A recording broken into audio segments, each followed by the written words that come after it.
There's a uniform that's hanging in what's known as Father's Room, a uniform so simple in style. It has no fancy bit of gold, no hat with feathered plume. Me mother has preserved it all the while. One day she made me try it on a wish of mine for years, in memory of your father John, she said. And as I put the sunburn on, she was smiling through the tears. She placed the white brick brimmer on me head. It's just a broad black brimmer with the ribbons frayed and torn, the careless wisp of many's a mountain breeze.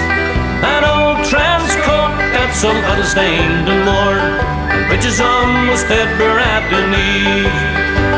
A Sam Brown belt with a buckle big and strong, and a holster that's been empty many's a day.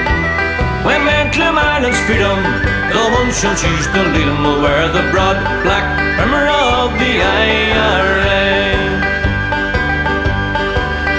'Twas a uniform was worn by my father years ago, when he reached me mother's homestead on the run. 'Twas the uniform he wore in that little church below, when in Farmac he blessed the pair as one.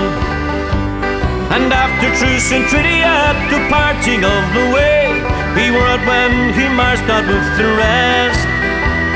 And when the bore his body down that rugged heather braes, they placed the white black brimmer on his chest. It's just a broad black brimmer with ribbons frayed and torn, with a careless wisp of many's a mountain breeze.